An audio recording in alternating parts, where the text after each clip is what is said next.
What exactly does a Bitcoin block look like? If you're researching Bitcoin and trying to understand how it works and how this whole blockchain system works, you might want to actually go and have a look at what a block actually looks like. This was really helpful for me in terms of understanding the blockchain, understanding how it all works. So if you go over to blockchain.com, you can scroll down and you can click on this analyze button down here.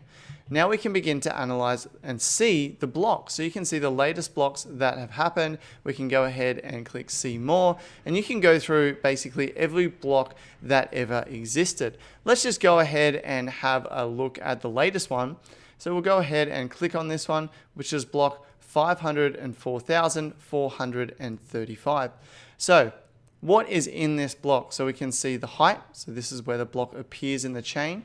You can see the hash of this block as well as the hash of the previous block. Now, if you've learned about blockchain, then obviously this block needs to be connected to the previous block.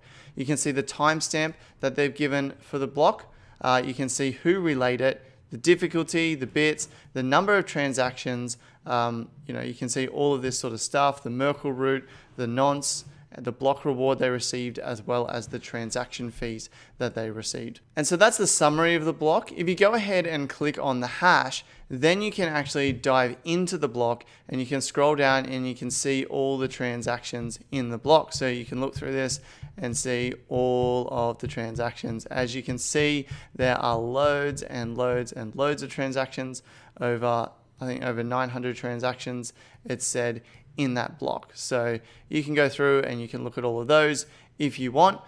So this is just how the block is displayed on blockchain.com.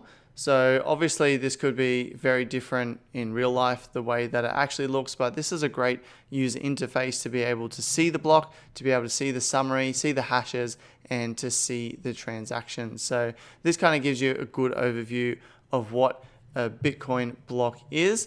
And then if we go back, and you can start to see just how many blocks there are. You can basically go back all the way to the Genesis block if you want.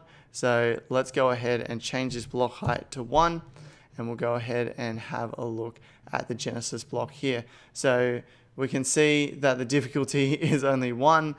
We can see the output total of 50 Bitcoins. And if we go ahead and click on the hash of the Genesis block, we can see the transaction, and we just have that newly minted Bitcoin, those first ever 50 Bitcoin that were mined. And then if we go to the next block, block number 2, we can see it's the same situation. So I wonder how long it went on where there's actually no transactions. There's just people mining these and collecting Bitcoin. Oh man, those would have been the days if you had known how big this was going to be, that you could just be sitting there mining by yourself, collecting all these Bitcoins yourself, which will one day be worth millions of dollars. We're up to block number 7 and still no transactions. So yeah, I don't know how long you would have to go through to find the first ever transaction that happened in Bitcoin. Maybe that's a video for another day. So hopefully that helps you visualize what a Bitcoin block looks like when I'm doing my research, trying to understand the blockchain, trying to understand how Bitcoin works. Being able to see it and being able to visualize it like that and see how they all link together is really helpful. And so I hope this has helped you. I'm Ryan. You can find me over at tryingcrypto.com. Thanks for watching this video. Don't forget to give us a like and to subscribe. We have so many Bitcoin as well as cryptocurrency tutorials coming in the future. So make sure you subscribe so you don't miss any of those future videos.